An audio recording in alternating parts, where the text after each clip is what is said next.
Je crois même que c'est parce qu'ils ne ressemblent pas à ce que nous sommes qu'ils peuvent apporter quelque chose pour ce que nous ferons en Europe.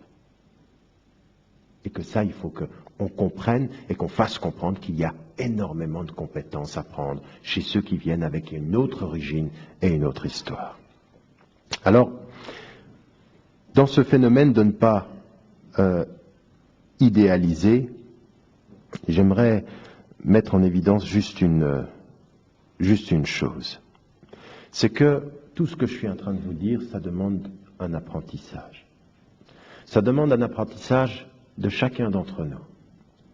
C'est effectivement, et c'est ce que j'appelle justement l'apprentissage de cette maturité pour les uns et les autres, c'est effectivement de faire en sorte, personnellement, les uns et les autres, de commencer dans nos rapports les uns avec les autres, dans cette diversité d'origine, de bien faire la part entre des principes et puis surtout d'avoir cette sensibilité de l'histoire des autres, pour ne pas justement juger l'histoire de quelqu'un, de ne pas faire en sorte d'oublier l'histoire de quelqu'un, et puis de développer un tout nouvel état d'esprit de ton histoire, de ton pays, de ta vie ici. Prends tout ce qu'il y a de bien et donne-le-nous. Si on veut véritablement que l'islam se réalise dans son universalité, on va prendre tout ce qu'il y a de bien ici. Et vous savez qui peut nous y aider? Justement, les êtres qui ont cheminé ici et qui sont d'ici et qui parfois même développent une bonne compréhension parce qu'ils ont vécu, parce qu'ils sont nés, parce qu'ils savent. Eh bien, ils peuvent nous apporter quelque chose. Encore faut-il que nous accédions à une des choses les plus difficiles à faire passer dans notre communauté, la capacité d'écouter. Écouter. Écoutez ce que celui qui chemine dit de sa vie. Il y en a combien qui, quand ils voient une personne qui s'est convertie à l'islam, s'arrêtent et prennent le temps de lui dire « Attends, raconte-moi, comment ça s'est passé? Qu'est-ce qui a été important? À quel moment? Pourquoi? Parle. » Et là, vous allez comprendre qu'il y a plein de choses qui sont très très importantes. Nous, leur vie, elle commence au moment où ils se sont convertis. Mais c'est pas vrai. Tu comprendras pas là où tu vis si tu n'écoutes pas leur vie là où tu vis et qui les a amenés. Donc prendre le temps de cette écoute à l'intérieur de notre communauté, c'est capital pour redonner leur place à ceux qui ont fait tout ce cheminement-là. Mais il y en a combien de convertis qui ont l'impression qu'on les écoute sur leur cheminement, sur leur expérience, sur leurs compétences. Il n'y en a pas beaucoup. Ou alors, encore une fois, on fait la différence entre le passé de certains et le passé des autres, dans une idéalisation ou dans un mépris. S'il se trouve que le converti ou la convertie vient de très haut dans la société dans laquelle il était, alors on est plein d'admiration et on écoute son passé. Mais si c'est quelqu'un qu'on considérait dans la société, il vient pas, il était anonyme, alors on écoute très très peu. Alors il y en a plein parmi vous, parmi nous, qui connaissent très très bien l'histoire de Youssouf Islam. Ça vraiment, et c'est vrai que c'est édifiant. Au sommet d'une vague, à 2 doigts de se noyer, ô Dieu, si tu me sauves, je donnerai ma vie pour toi. Et la vague le ramène. Et il est devenu Youssouf Islam après avoir été Cat Stevens. Alors ça, le grand chanteur. Alhamdulillah, l'islam de cet homme et son engagement dans la communauté musulmane a montré tout ce que cet homme a donné à cette communauté. Alhamdulillah, hafizahullah. Et donc c'est fantastique, comme a été également fantastique le chemin d'autres intellectuels. Même parfois qu'on est tellement ébahi de leur passé qu'en 2 semaines, après leur conversion, ils sont devenus des mouftis de la communauté. Et il y en a certains qui vous disent, moi je venais de rentrer dans l'islam, je venais de me convertir, et on commençait à me poser des questions sur des éléments de droit et de jurisprudence. Mais il vient de venir. En fait, ce qui nous a troublés, ou ce qui a troublé la communauté, c'est d'où il venait. Il était tellement grand avant que forcément il a continué à être grand à notre regard. Et puis, Des gens, là où on vit, ont vécu des choses extraordinaires. Je me souviens ici, dans cette salle, d'avoir rencontré quelqu'un qui disait, moi je suis venu à l'islam de façon très très particulière. J'étais dans une soirée autour, ici dans cette salle, je l'ai rencontré. Subhanallah, je vous en parle maintenant, c'est la première fois que je suis rentré dans cette salle il y a quelques années. C'était avec ce frère qui disait, on était dans une soirée comme ceci, et cette soirée, elle était une soirée de sorte de lévitation, comme ça, on est autour de la table, vous savez, la magie, comme ceci, on met les mains au-dessus de la table, puis ils commencent à planer un peu. Et vous savez ce que Allah subhanahu wa ta'ala a fait? Vous savez ce qu'il a fait? Au moment où ils étaient autour de cette table, au moment où ils commençaient à avoir des visions, ils voient le Coran. Et ce qui ressort, c'est qu'il doit lire le Coran. Et puis, c'est cet homme-là qui a été invité ici à parler d'un livre qu'il a écrit sur les trois monothéismes. Il s'est converti à l'islam après avoir eu un signe comme ceci dans quelque chose qui était très loin de l'islam. Mais tout ça, il faut écouter. Il faut écouter qu'il y a des gens qui sont très très loin, comme par exemple tous ceux qui sont dans des prisons comme ceci, à un moment donné, ils sont dans une prison, quelque chose se passe. Et nous, dans notre communauté, on n'écoute pas ces histoires-là. Pourtant, ces histoires-là, non seulement elles fortifient notre foi, mais elles nous permettent de comprendre ce qui se passe dans un être qui chemine. Nous ne sommes pas à l'écoute de nos frères. Et s'il faut que je sois célèbre pour que tu m'écoutes, eh bien, tu respectes peu ton oreille. Parce qu'il faut que je sois ton frère pour que tu m'écoutes, et ta sœur pour que tu m'écoutes. Alors écoute-moi si tu as vraiment compris que j'étais ton frère et ta sœur, pas si je suis célèbre. Parce que sinon, tu es entré dans le jeu de cette société où on écoute les idoles, même si elles disent des âneries. Et il y en a beaucoup quand même qui... Bon, enfin bref, d'accord? Mais cette dimension d'écoute, elle est importante. Elle est importante. Et moi, j'aimerais quand même vous traduire. C'est pour ça que je choisis ce sujet. J'aimerais quand même vous traduire le dépit d'un certain nombre de frères et de sœurs. Je dis, mais qu'est-ce que c'est que ça? Qu'est-ce qu'on est dans cette communauté? On sert à quoi? On est très content que tu sois devenu musulman. On est très content que tu sois devenu musulmane, mais tu ne sers pas à grand-chose, parce qu'on ne va pas tellement t'écouter. Puis si tu agis mal, on va te rappeler ton passé. Tu n'es jamais complètement dedans, mais tu peux vite être considéré comme dehors. Et alors je sers à quoi? Et il y en a qui souffrent de ça. Et alors c'est vrai dans les couples. Parce qu'il y en a pendant des années et des années de mariage, ils ne font que reprocher à celui ou celle qui est devenu musulman d'avoir été autre chose auparavant. Et ça ne va pas. Et ça vient du fait qu'on a idéalisé avant. Alors, la perspective d'avenir que je vous propose, elle est fondée sur 4 axes. Et les 4 axes, j'aimerais quand même qu'on en retienne et qu'on y réfléchisse. La première des choses, qui me paraît quand même importante et qui va faire beaucoup de bien à notre communauté si on y réfléchit. Essayez de vous poser la question et vous verrez que c'est très très fréquent si vous parlez avec des personnes qui se sont converties à l'islam. Allah subhanahu wa ta'ala les a souvent fait venir et leur a ouvert le cœur par une chose, c'est la spiritualité. C'est qu'on est dans une société qui a qui est véritablement en crise sur le plan spirituel.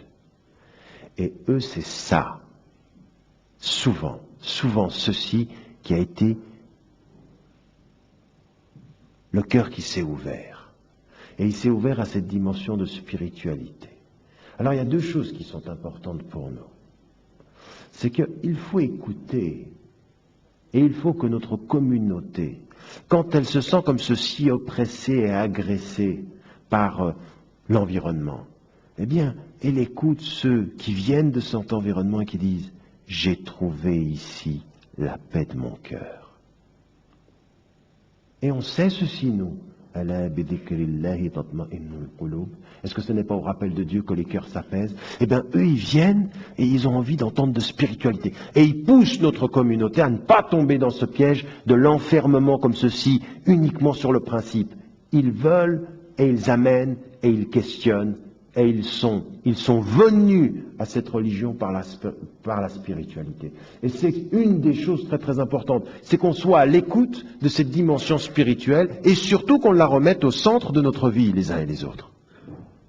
Et ça, c'est l'un des plus grands apports que les convertis peuvent amener à notre communauté. Justement, cette dimension de spiritualité, cette dimension de rappel que c'est quand même une des dimensions essentielles.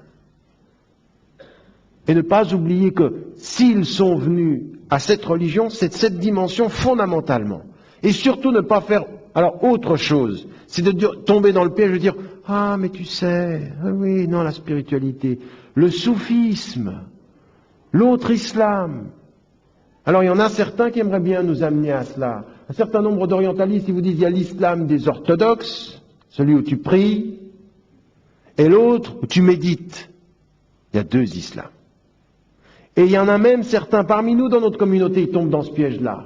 C'est-à-dire que quand ils voient un musulman ou quelqu'un qui se convertit à l'islam et qui choisit la voie mystique, ils le déconsidèrent en le mettant même à distance de leur association. Alors qu'en fait, lui, il a trouvé les premières personnes qui vont lui parler de ceci. Mais nous, dans notre religion quotidienne, dans notre pratique quotidienne, la mystique est présente, la spiritualité est présente, l'approfondissement, l'intimité. Ne tombons pas dans le piège de dire « Oh, il y a les mystiques, ils méditent tout le temps, puis nous on prie à la lettre ». Et malheur à celui qui ne respecte pas l'heure. Et alors là, on tombe dans ce piège de dire, il y a deux choses. Bien sûr, on est pour la précision dans la pratique, mais on est dans la profondeur du cœur aussi. Et ça, il faut qu'on réunisse ces deux dimensions-là. Et pas qu'on laisse entendre ou qu'on fasse en sorte qu'à trop négliger la dimension spirituelle, on pousse des gens qui sont venus pour la spiritualité à aller dans des cercles où il n'y a pratiquement plus de pratique quotidienne. C'est uniquement dans le cœur éthéré que ça se passe. Ils ne s'engagent plus dans la communauté, on ne les voit plus dans nos associations, on ne les voit plus travailler sur le terrain. Pourquoi? Parce que là, on ne parle pas de cœur. Eh bien, sachons nous laisser interpeller par un certain nombre de frères, un certain nombre de sœurs qui sont venus avec ça, et qui demande à notre communauté d'être fidèle à son message. Votre message est un message de spiritualité. Vous feriez bien de ne pas l'oublier. Parce qu'alors, justement, on va trouver des personnes qui viennent à l'islam et qui s'éloignent de nous, parce qu'ils n'ont pas trouvé en nous ce que l'islam disait pourtant. Et ce qu'il disait, c'est « réveille ton cœur, ouvre ton cœur ». Réunissons ces deux dimensions-là aussi et laissons-nous interpeller. C'est une des dimensions que ces personnes dans notre communauté peuvent apporter. C'est une richesse. C'est un rappel, c'est une réorientation. N'oubliez pas le cœur, n'oubliez pas la spiritualité dans une société qui a tellement besoin de ça. Et surtout, ne tombez pas dans le piège. Il y a l'islam orthodoxe, entre guillemets, d'un côté, il y a un autre islam mystique de l'autre. Non, il y a un islam. Et bienheureux celui qui sait vivre avec la règle et approfondir la spiritualité dans son cœur. Bienheureux celui-ci qui sait vivre avec la règle et approfondir, mais qui ne néglige pas l'un pour l'autre. Deuxième dimension, c'est prendre leurs qualités, c'est prendre les qualités de tout ce qu'il y a dans cette société-là. Et là, aussi, il y en a certains, et dans certaines associations, on est un peu fermé comme ceci, et on voit de notre environnement que les défauts. Et je crois que c'est bon, c'est très important finalement d'être fidèle à notre message. Je crois que les convertis dans notre communauté vont nous pousser à être fidèles à notre message. La première des choses dans la fidélité, c'est ce que je viens de dire, dans la spiritualité. Mais la deuxième des choses dans lesquelles ils vont pousser cette communauté à être fidèle, c'est de dire, mais attention, vous dites, et vous ne cessez de répéter à chacune des conférences, à chacune des rencontres, que l'islam est universel, n'est-ce pas? Vous le dites. Donc, si c'est universel, je peux tout à fait être français ou européen et être musulman. Il s'agit simplement pour moi de rester ce que je suis en respectant les règles que Dieu me demande de respecter. Et d'apporter dans cette religion toutes les communes, toutes les qualités du lieu où je vis. Toutes les qualités qu'il y a dans cette société-là. Et vous savez très bien qu'il y en a des qualités dans la société dans laquelle vous vivez. Il y a, sur le plan administratif, sur le plan des relations humaines, des attitudes que vous voyez chez les gens, vous dites, ça c'est bien, parce que ça c'est islamique, c'est respectueux, c'est ordonné, c'est clair. Eh bien on va tout prendre ça. Et c'est en étant à l'écoute de ces personnes qui sont maintenant dans notre communauté qu'on va pouvoir s'enrichir des qualités de notre environnement. Mais ça demande beaucoup, beaucoup d'élévation. De se dire, quand on a quelqu'un dans une association musulmane, quand on a quelqu'un qui vit dans notre environnement, quand on est dans notre couple. Qu'on se dise, mais je vais changer pour prendre toutes les qualités qui sont bien chez l'autre. Les qualités, il faut qu'elles soient bien. Je veux dire, il faut qu'elles soient utilisées et qu'elles apportent un plus dans notre communauté. Et vous voyez, vraiment, moi je renvoie aussi à un certain nombre de frères et de sœurs qui sont en couple et en permanence, leur rapport à l'autre, c'est de le mettre en état d'accusation. On ne prend jamais les qualités de l'autre, on ne fait plus d'efforts. Et pourtant, je vous promets, pour le vivre moi-même, dans un couple justement où deux origines culturelles se rencontrent, les principes unissent et on s'enrichit de la qualité de l'autre en se disant, il faudra peut-être que je réfléchisse à ça. Parce qu'il y a des choses qui sont importantes. Nous, on a, par exemple, des choses qu'on sait que le prophète alayhi salam faisait même à la maison, il servait. Alors qu'aujourd'hui, dans des maisons qui sont d'origine nord-africaine ou simplement africaine, l'homme, il bouge pas. Et si ta femme ou si ton mari, il vient, lui, de France, et que là, en France, on a plus l'habitude de servir, dis-toi qu'il te rappelle des choses que le prophète alayhi salam faisait. Ne fais pas en sorte qu'il devienne comme toi tu es, parce que toi tu ne respectes pas, même si c'est ton origine culturelle. Prends de lui ce qu'il y a de bien. Il sert. Son épouse, il aide son épouse. Elle aide, elle sert. Tout ça c'est bon, va le prendre. Pourquoi? Parce que ça rend plus, ça répond à nos qualités. Et il y en a certains qui disent non, il faut que ce soit comme moi, je l'ai vécu. C'est pas bon ça. Il faut vraiment tirer les qualités. Troisième dimension, rapidement, c'est on a besoin vraiment dans notre communauté, comme première étape de la rencontre avec l'environnement dans lequel nous sommes, de vraiment étudier, d'écouter, d'analyser les expériences passées de ceux qui sont avec nous dans le présent. Il faut écouter ça. Non pas par curiosité malsaine. Il ne faut rien écouter de ce que la personne n'a pas envie de dire par rapport à son propre passé. Ça la regarde devant Dieu. Mais tout ce qui peut être dit, et je vous promets, à des moments donnés, c'est vraiment une grande source d'enseignement. C'est vraiment un savoir. C'est un livre ouvert, la vie de certaines personnes, quand elles se convertissent dans leur cheminement. Et ça vous permet d'avoir sur la société dans laquelle vous vivez une énorme connaissance profonde, affective, psychologique. Il faut écouter ces choses-là. Et ces éléments-là sont un rapport aussi par rapport à notre société. En d'autres termes, il faut qu'ils deviennent, par rapport à notre environnement, comme des ponts, des passerelles qui nous permettent de mieux comprendre. Dans la communauté, mais pour mieux comprendre notre environnement et comprendre dans leur passé ce qui peut se dire. Il y a parfois, vous vous dites des choses, parfois moi il m'est arrivé de dire des choses comme ceci dans les conférences. Et mon épouse, franco-suisse, qui me dit, mais ça va pas, j'aime pas ça. Alors j'ai deux choses à dire. T'aimes pas ça, toi? C'est l'islam. Vous décidez d'écouter qu'est-ce qu'elle dit. Pourquoi j'aime pas? Pourquoi, avec son histoire, quelque chose que je dis avec la mienne ne fait pas écho dans la sienne de conscience et d'intelligence? Et là, vous apprenez plein de choses. Mais il faut avoir ce temps d'écoute. Pourquoi elle n'aime pas? Pourquoi ça ne sonne pas? Parce que des fois, vous utilisez des mots qui sont évidents par rapport à votre histoire, qui ne correspondent pas à la leur. Si on n'écoute pas ça, on ment en disant que l'islam est universel, parce qu'on fait l'universalité des principes et rien dans la psychologie de la diversité. Eh bien, il faut faire ce travail-là, je crois qu'il est très très important. Et vous savez, c'est dans des petits détails. Dans des petits détails.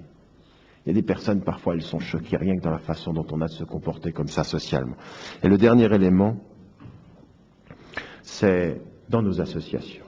Je termine là-dessus. Dans nos associations, dans nos activités sociales, là aussi, il y a des musulmanes et des musulmans convertis qui ne trouvent pas leur place. Ou parfois on leur fait comprendre que, puisque tu ne connais pas l'arabe, tu es moins bon. Tu peux pas. Et comme si on avait demandé à tous les musulmans et à toutes les musulmanes d'être des ulama. Mais non. Donc, plus que tu n'as pas la compétence de la langue, tu n'as pas de compétence. Eh bien ça aussi, c'est quelque chose contre lequel il faut lutter.